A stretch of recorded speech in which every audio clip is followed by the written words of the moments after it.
it. Because how would you feel, Honorable Clive, when you will want to say something, if other people agree and heckle, how will you feel? Let everyone have their say. It doesn't necessarily mean that other people can speak and others cannot. So proceed, Honorable Farah.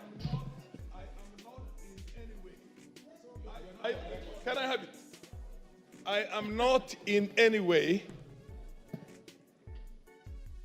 negating what somebody feels should be done. But I'm talking from the traditions of the House. If you want to discuss a matter that's of national security, you seek an appointment, you have the House in camera. And only then, listen, we have a nation and a sovereign state called Kenya, which belongs to all of us. There is no way in the world. No, I am on a point of, can I finish my point of order? You cannot discuss, and you are lucky because if I was on the chair there, I would throw you out if you insist on that. Thank you. Honorable Chairperson of the committee, because that's the person whose the question was directed at. Proceed. Honorable Elachi, stand down. No, I'm not giving you an opportunity. I have listened to members. I have given this position to the chairperson. Let's end it there. I want to promise that I will invite all the members that have issues with the recruitment before the committee. It will be held in camera, like has been said by the Deputy Speaker, and I think all the issues that you've raised will be dealt with at that point. Okay, let us proceed. We already have a conclusion. Yes, it's. Honorable Karoli, what did you want to say? I know you had your hand up earlier. Madam Speaker, thank you very much for the opportunity. I think we are not being very judicious in the way we are handling this matter. We are dealing with recruitment. We are not dealing with military operations. We are dealing with a process that is guaranteed under Article 10, our national values of transparency and accountability. Article 35, Article 231, 1J of our Constitution guarantees, and Section 18 of Parliamentary Powers and Privileges gives this House the power to ask for the information that the honorable members asked. We cannot hide behind mere statements. There is nothing posing security risk to the Republic of Kenya by disclosing the names of the people who are recruited under fraudulent circumstances. Actually, a crime has been committed, and this House cannot shield commission of a crime. When you deny people their rightful chance to be recruited in KDF in their sub-counties by importing other people and then claiming that there is some security issue about it. A crime has been committed. It is fraud.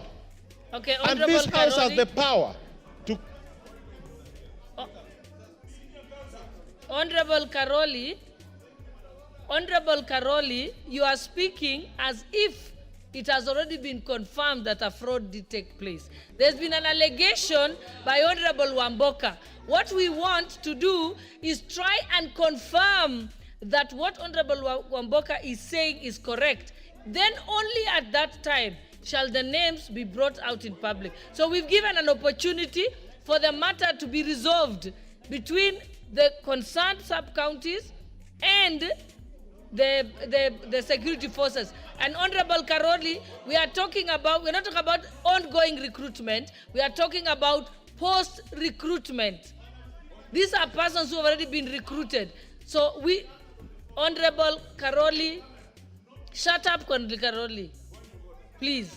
I've said that the matter, we are trying to get a situation, honorable members. Oh yes, my apologies, because he has been shouting. Honorable members,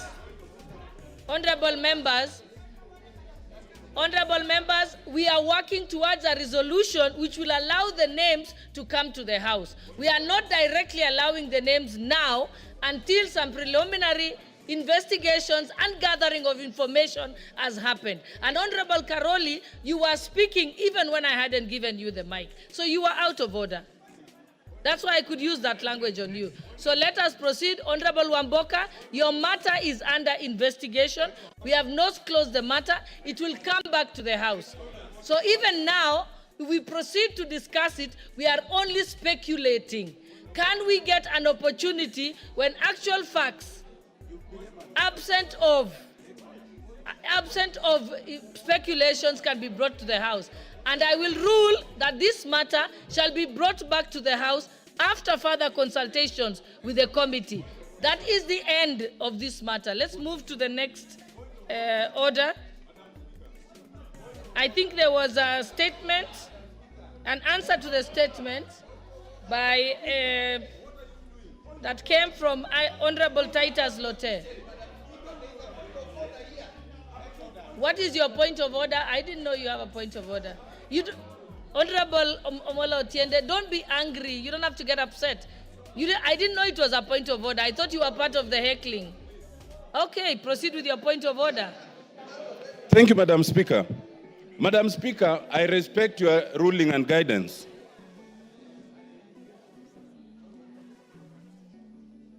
Since the point of order is directed for your guidance, Madam Speaker, I respect your ruling and guidance that the matter will be discussed further. There's only one problem, that, Madam Speaker, you are leaving it at a point where the chair has said that they will invite Honorable Wamboka and any other member with an issue to the committee. That's the problem. Madam Speaker, when a member poses a question here and many members find it affects them, usually they await the answer instead of everyone bringing the same question. So we were awaiting the answer on this. Madam Speaker, it is grossly inaccurate for the Honorable Deputy Speaker, Second Deputy Speaker Malim, to misguide the House, and it goes unchallenged. There is nothing in the KDF Act that prevents a disclosure of the names of persons who are recruited. The same way, Madam Speaker, before deployment of our forces anywhere, it's usually brought to this House to approve. There are things that cannot be disclosed, but recruitment is not one of them. We are just in a process where this House impeached the Deputy President for such practices. How can we then say that we do not want, and when we want to know how people have been recruited, then it is secret? We want to know, not just the KDF, not just the police, not just the teachers, all of us, because we represent constituencies. The answers should always be brought here. Madam Speaker, I urge you, in line with your ruling, to guide that when the matter comes back, the chair should be prepared to indicate for all of us, for our benefit, who was recruited in which constituency.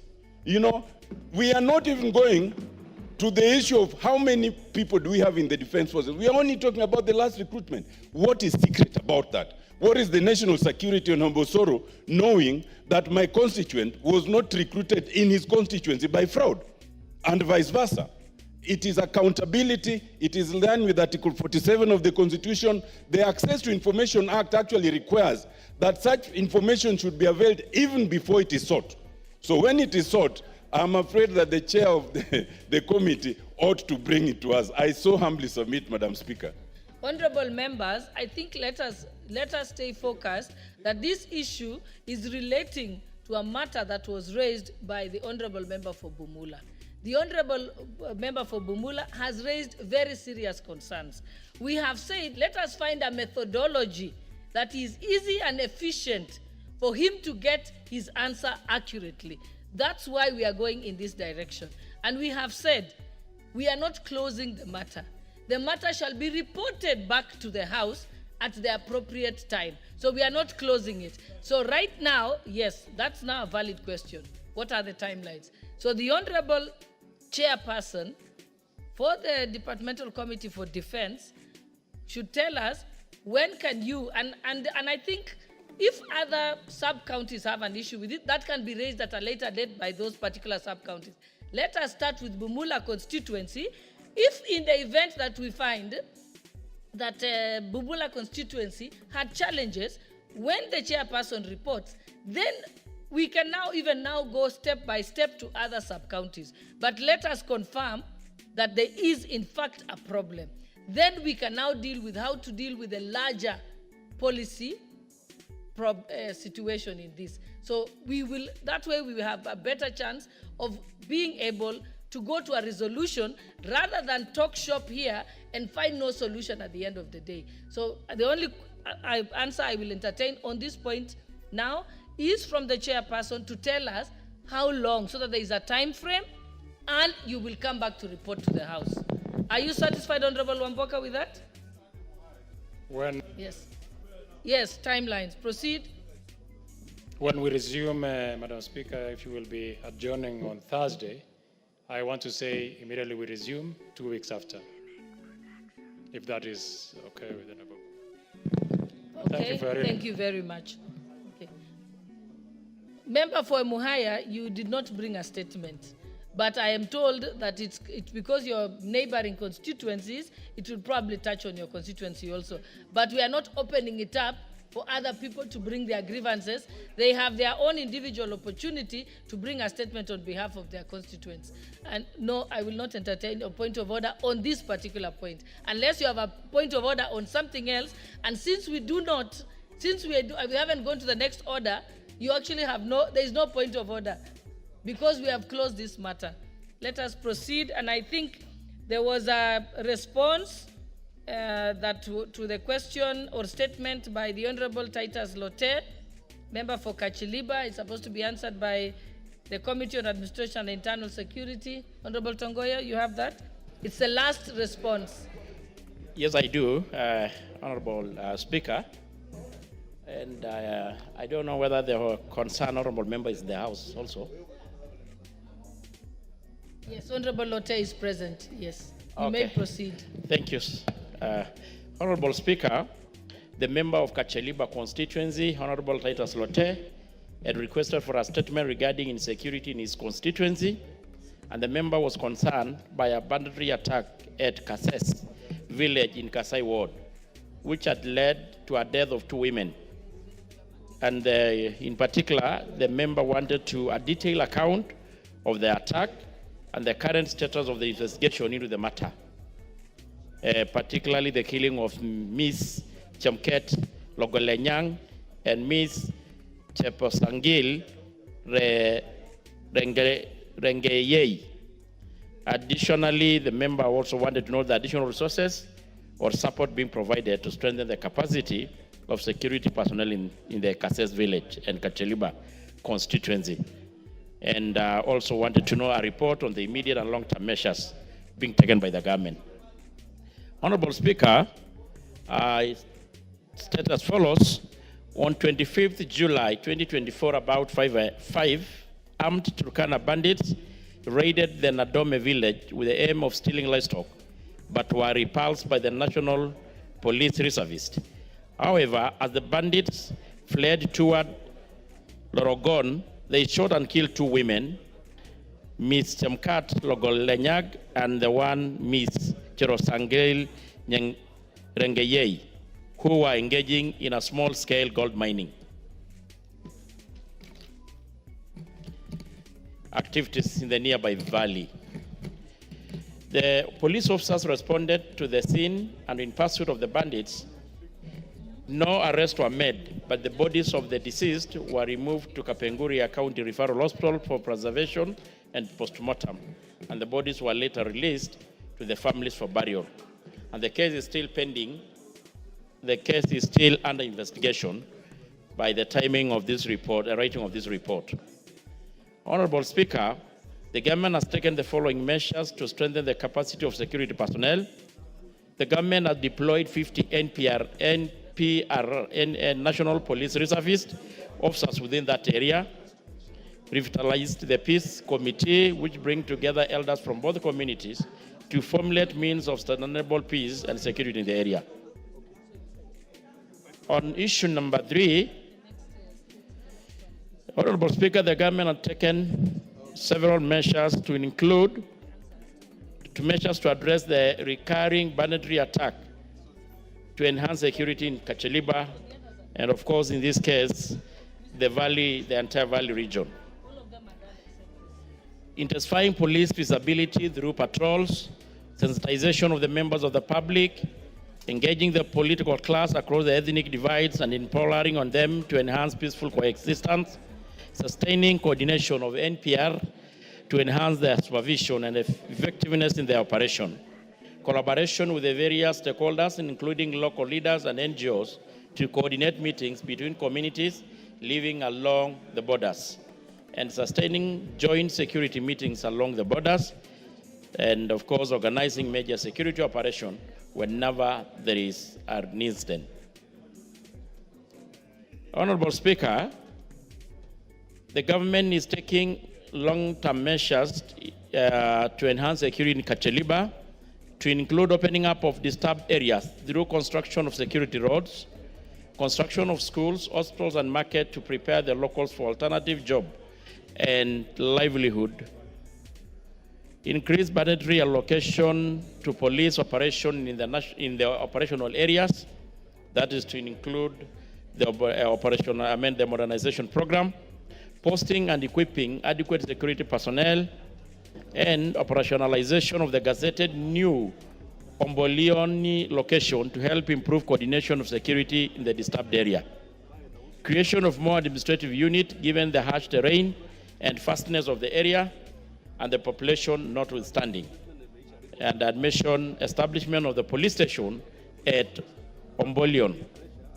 Affirmative action for education. The government is planning to build low-cost boarding schools and encourage all school-going children from Turkana and Pokot to be taken to those schools.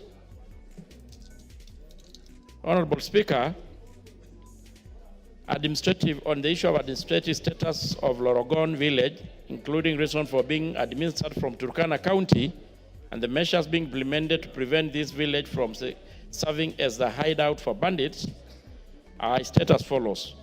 Lorogon is a disturbed area, is a disputed area at the border of West Pokot and Turkana counties, with both communities laying ancestral claim to the same land. Currently, the area is mainly inhabited by the Turkana community within Lorogon sublocation, with an assistant chief under Kaptir location, Kainuk division within the Turkana sub-county. On the other hand, the Pokot community claim the area is within Songok sublocation, Kapur location, Kasei division within the Pokot North sub-county. Previously, the area was not occupied and was used by the Pokot community to graze field as a grazing field and well as watering point at the Tarkwel River. However, in the early 90s, the Turkana community from the Kaputut, Katilu, Lopur areas moved to the area to mine gold, during which they set up temporary camps and renamed the area Lorogon village. Subsequently, in 1986, more Turkana kinsmen moved to Lorogon to seek casual employment at the Tarkwel hydroelectric power plant. The population of the Turkana community at Lorogon village grew, and with the support from the county government of Turkana, the majority established permanent resettlement. However, the settlement of Turkana in Lorogon area infiltrated the Pokot community and subsequently led to the incest attacks and counter-attacks. This prompted the creation of Lorogon sublocation in 1997 and subsequently the appointment of the assistant chief. However, due to the prevailing hostility in Lorogon, Michael Oase, the assistant chief, is based at the Kalemorog location, Kainuk division within Turkana sub-county.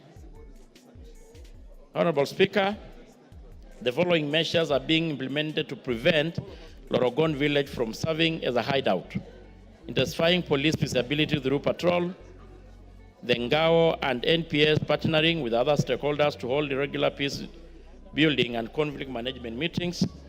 There is an ASITU camp at Lorogon area, which was established to serve the resident. In addition, there are other formed units to include GSU camp in Tarkwel and Namakwamoru in Turkana South Sub-County security operations. Thank you, Honorable Speaker, and I submit.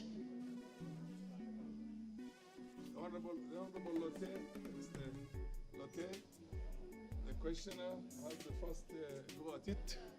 Yes, proceed, Lotte. Thank you, Honorable Speaker. And I want to appreciate the Chair for giving a comprehensive report about the insecurity. Mr. Speaker, the only thing that makes me not satisfied with the response is the promises that has always been carried on by government officials. For example, when we say that we have beefed up security by including the number of NPRs, could it be clear, Mr. Speaker, from the chairman to tell us from when this happened, how many NPRs have been added to beef up security? Because for me, that is a fallacy. There is no NPR that has been added apart from those that were there before.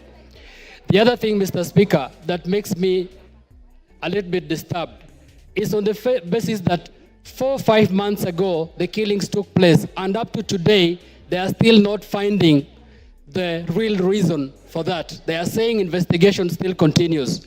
Can we be given the right time when this investigation will come to a conclusion and that the right people that killed these ladies are brought to book? Because if investigation continues, Mr. Speaker, forever, it basically means that they cannot get justice, because justice delayed is justice denied. And finally, Mr. Speaker, on the history of Lorogon Village, I want to appreciate the history that the chair has given, that this village used to be a Pokot village up to 1986 when Turkana headsmen came to mine for gold. And Mr. Speaker, he has said that the population of the Turkanas increased in this area. Until 1997, they were given a sublocation. Mr. Speaker, I want to know in this country, do we give a sublocation to a community so that this community is supposed to be administered from another county when they are within the precincts of that county? Mr. Speaker, that question remains unanswered, and I will wish, Mr. Speaker, that the chairman... ask the question, allow, it's not a speech, it's not a very long, you have already had a sufficient leeway from the chair. Can you allow the chair now, the chairman of the committee, to answer the question, please? Okay, proceed. The chairman will take one more question, and then, of course, we go to the next, what do you call the question? The Honorable Posing. Posing. Is it Kosing or Posing? Or you add both of them together? I thank you, Speaker. Thank you, Honorable Speaker. But listening to that response from the chair, whom I really respect, Honorable Speaker, I find it theoretical and academic. That's academic, Mr. Speaker. And I don't blame him, because he's just receiving statements from the ministry or some people who write the statement. I used to be, of course, chairman of departmental, Mr. Speaker, so you receive statements from the ministry. So I don't blame him. But I don't know whether he knows what he said. Because what he said is totally lies. Lies, Honorable Speaker. And I want to tell him to listen. The issue of... Order, Honorable Posing, the word lies itself is unparliamentary. But you could say misleading. Use the right word, misleading. If you want to say that the question, that the information is not factual, then you say misleading and ask a question. Don't make a speech. Proceed. Thank you, Honorable Speaker. But it depends on the school also where somebody went. You know, I don't want to tell you where I went, but I went to a good school. But Honorable Speaker, let me say use your words, misleading, because Honorable Speaker, he's saying about KPR. The minister himself came to Pokot and said he's going to add KPR. Where are KPR in this area? Point number two, Speaker, is telling us that these investigations are still going on. Honorable Chair, Honorable Speaker, since when? Investigation has been going on. Even next year, investigation has been going on. Honorable Speaker, I want to remind the chairman that we are not living in the old constitution, where ministers and government people used to hide on when funds will be available. This is the new constitution, Honorable Speaker, that is bound by dates. The Speaker, the Chair, Honorable Speaker, because it's misleading, must give the dates. Oh, enough, your point is taken, Honorable Posing. You're Kosing. No. Yeah. Honorable Kosing. Why are you? Honorable Kosing. Are you becoming the chairman of his? Honorable Kosing. It's a question and answer time. Please ask a question. Ask a question. It's not. You're not supposed to make a statement. You're not supposed to make a speech. The chair has given you sufficient leeway to build your question, but now that you have built it, ask a question. Honorable Speaker, I have been in this house sufficiently. And I really respect you because you are the chairman of the people who have cows like me.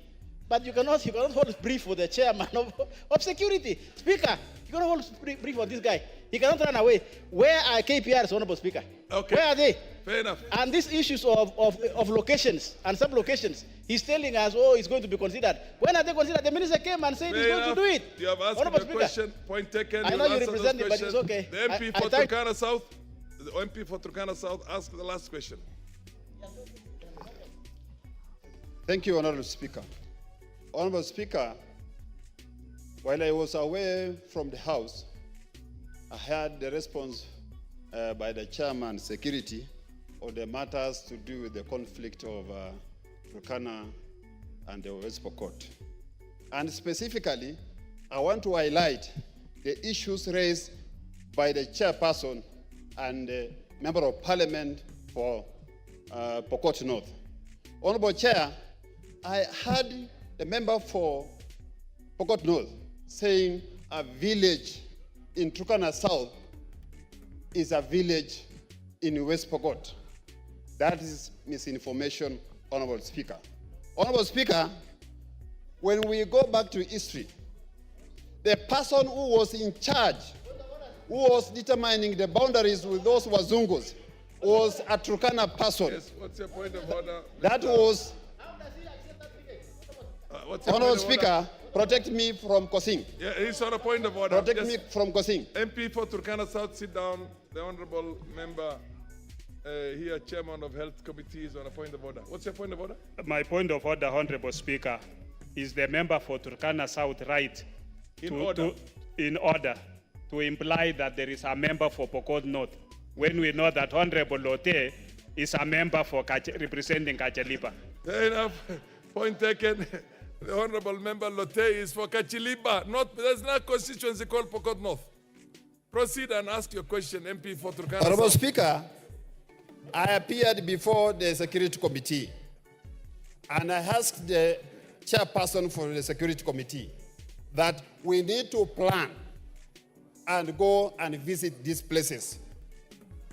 This story of coming up with stories here in Nairobi will not assist the people of Turkana and West Pokot. Fair enough. There is need to visit these conflict zones you're asking when instead will of just coming and writing issues here and present to this House.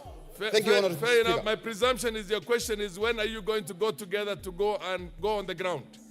Okay, Honorable Chair, can you answer those questions? Thank you, Honorable Speaker. First, I need to appreciate that actually the member for Kaliba, who did actually ask the statement, had admitted that is actually satisfied with the response, apart from just a few concerns. But having said this, Honorable Speaker, I think the members should be able to remember that the committee did actually visit the trouble area. We also had very extensive meetings with all members of that region, both the Turkana and the Pokot. So those are the issues that actually we managed to converse and really discuss in depth with the concerned members. But I still appreciate, Honorable Speaker. Chair. There seems to be a concurrence between the MP for Kaliba and the MP for Turkana South that there is need for you to go on the ground now. Am I right, MP for Kaliba? Yes. So can you Speaker, forget about yes? I also have a concern from the chair because the chair says that he actually had a meeting with all of us. I did not attend any meeting whatsoever, Chair. So fair enough. You made your point very clear. Both MPs, Chair, order, honorable members, order. You made your point, MP for Turkana South. You want the committee to go on the ground and get the facts as they are today on the ground. Meeting with the chairman on the ground. Clear enough. You all, both MPs are in concurrent in the fact that that meeting, even when they took place, they were not party to it. Am I right? And they don't remember. So you give an undertaking on when the committee will go on the ground with the MP for Kaliba, the MP for Turkana South, and any other MP from the affected areas. Honorable Speaker, I'm well guided. But I think it's good also to really put on record the report of the committee on extensive visit and fact-finding on the troubled region has been already even tabled in this House. It's a record of Parliament awaiting to be debated. So the fact that the Honorable Lotte was not in the House or did not appear before the committee, but the majority of his colleagues, including the MP for Turkana South, they did appear. We visited the area, actually, including even this particular village. But that notwithstanding, there is nothing wrong to visit again, if need be, because I really feel their concern. I feel, of course, that their pain. But having said so, Honorable Speaker, on the issue of investigation, they appreciate the terrain and the problem of that area. We are going, of course, to tell the agency to enhance the investigation, and once the report or the finding is available, we will not instead to bring to this House. I want to move to the next question. Honorable, what's your point of order, the MP for Mwingi West? Point of order, Mr. Speaker. You have been given the point of order, so proceed. Yes. What's your point of order? Mr. Osoro is busy carrying out a Bangusi kind of meeting in Parliament. Can he really go to another place? We can't even hear anything, Mr. Speaker, being executed in The Honorable Osoro is, it doesn't matter whether the MPs he's consulting are from Osoro. Are you consulting in low tones, or you have turned this into a Kisii? Okay, fair enough. Honorable Osoro is going to make sure that he does it in low tones. I think we have prosecuted this question good enough. Are you on a point of order? What's your point of order? Thank you, Honorable Speaker. I am standing on a point of order seeking to know why a statement that I sought on 24th April of this year. You will get an opportunity to prosecute that. Allow this question to be concluded first. The Honorable Kosing, are you on a point of order? How many times are you going to rise on a point of order before we go to the next question on this matter? I thought you made your point very clear. Okay, what's your point of order? What's out of order? Speaker, because you understand the place, that's why I'm raising point of order, Speaker. You have helped us a lot, Speaker, before you became an MP. Speaker, for the record of the House, yes, the chairman actually visited these areas. I want to support that. Yeah, but security is not a static matter. What obtained 6 months ago probably so they not visited. obtain now. It is true. So if the members, Honorable Member, order. If the members insist that we should go there again now, things could have changed. I come from a pastoralist area. The dynamics can change in a matter of hours, not days, not even months. So now that both MPs who are affected in this seriously, from the Honorable MP for Kaliba, the MP for Turkana South, and many other MPs, are of the opinion that the committee should visit there, I think the chair should give an undertaking that he's going to visit there as soon as possible. Proceed and give that undertaking. You have finished your question. Honorable Speaker, actually, I think I did indicate that as much as I appreciated that we did visit, there is no harm to even visit again as soon as possible. Fair enough. And we are going to capture it in our schedule and communicate with the concerned members the time of visit. Well done. Fair enough. Next question. What's your point of order? The Honorable... yes, DK, proceed. I know as you proceed, we have end of response to statements. No, we still have one more.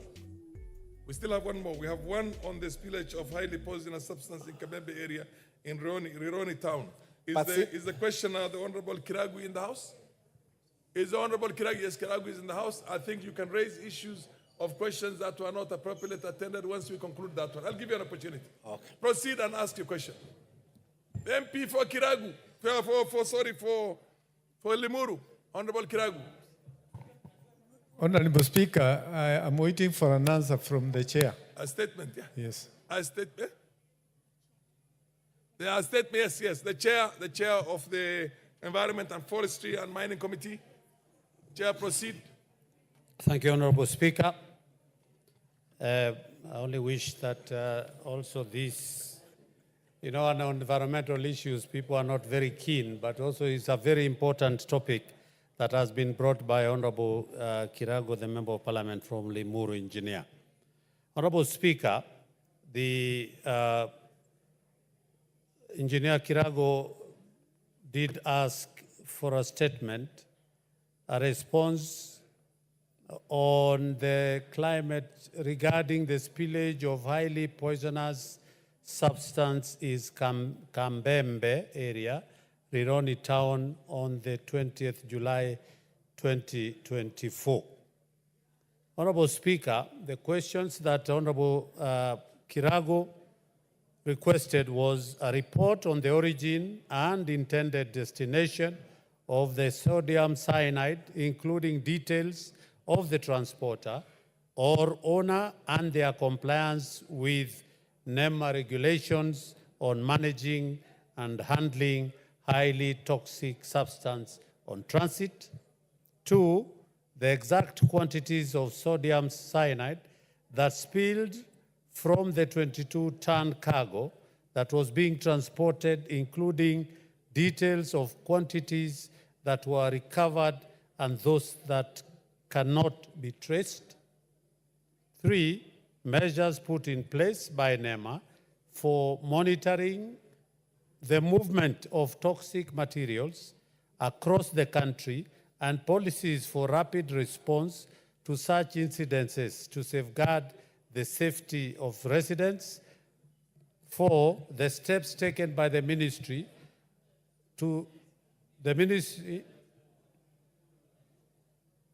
safely dispose of the spilled chemical and recover those containers of sodium cyanide that were looted for safe disposal to protect the communities near the accident site from potential health risks. And lastly, clarify whether there was a plan to put in place to hold the owners or transporters of the spilled sodium cyanide accountable for the associated health and environmental hazard occasioned by the spillage. Honorable Speaker, I wish to respond as follows.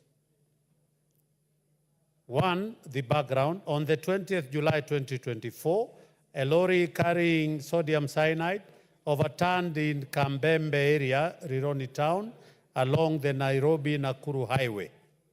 Honorable Speaker, some drums with the product were looted by suspects, mainly from within Rironi and Rimuru location, while a few cases were spotted loading stolen drums on board public vehicles. Sodium cyanide is known to be highly toxic and poisonous and causes acute effects when it comes into contact with the skin, is inhaled or ingested. If the chemical gets into aquatic environment, it causes significant effect to aquatic organism. Honorable Speaker, the response to the incident was rapid and involved Tigoni Traffic, Ministry of Health officials, the National Government Administrative Officers, NEMA inspectors, County Government of Kiambu officials, the media, and the public.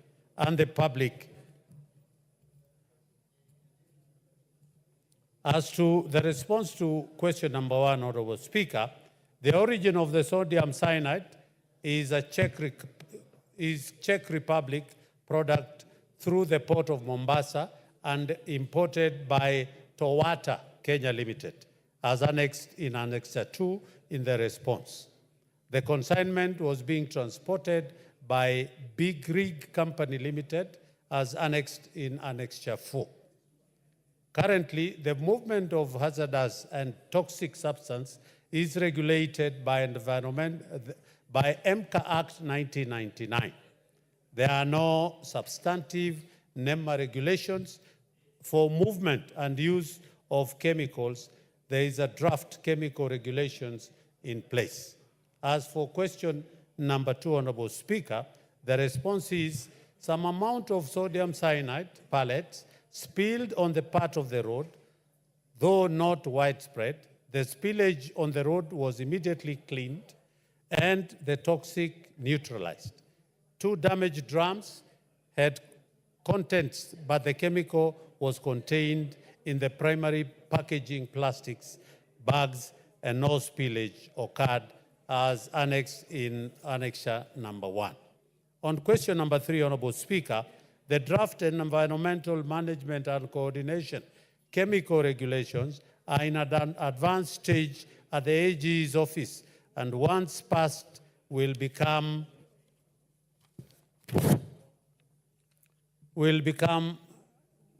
handy in regulating the movement, manufacturing, use, and management of the incidents involved in chemical when they occur. Honorable Speaker, in addition, NEMA has put in place an elaborate public awareness social media platforms, hotlines for members of the public to report such incidences. Further, NEMA has network for fast responders to incidents that include respective county governments and lead agencies. A team is quick to respond and offer expertise in managing environmental pollution incidents. Question number 4, Honorable Speaker, the response is a robust sensitization and awareness campaign was launched immediately. The Ministry of Health, in collaboration with NEMA, issued a public notice on the same. The public notice was read in all the local churches. This concerted effort and teamwork resulted into recovery of 18 drums out of the 25 that had been taken away from the incident scene and prevented casualties. The search for the unrecovered chemicals and the sensitization activity is still ongoing. Lastly, Honorable Speaker, on the last question regarding the clarity, on the clarity whether there are plans to put in place of the owners or the transporters to be accountable, Honorable Speaker, the response is polluter pay policy will apply. The owner must ensure the area is clear of chemical and put in place monitoring mechanism and report back to the NEMA, Honorable Speaker. Lastly, Honorable Speaker, investigation led by NEMA Police Unit to establish any breaches of the law and negligence are ongoing. The ministry, through the authority, is committed to ensure that Kenya enjoy a clean, healthy environment and to also ensure everyone takes their duties and responsibilities to safeguard the environment seriously. Lastly, the authority will implement this mandate without fear or favor, as annexed under Annexure number 1 on the NEMA report. Thank you, Honorable Speaker. The MP for Limuru asks the first follow-up question. Thank you, Honorable Speaker. And I want to thank my friend, Honorable Gachagua, and the chair of this committee. Honorable Speaker, the report confirms that the accident occurred. Out of the 25 drums of highly toxic material, 7 of them have not been traced, no accountability as to where they went or who is actually keeping them, or whether they have gone into the hands of people who may not know that this is a very toxic material talking about.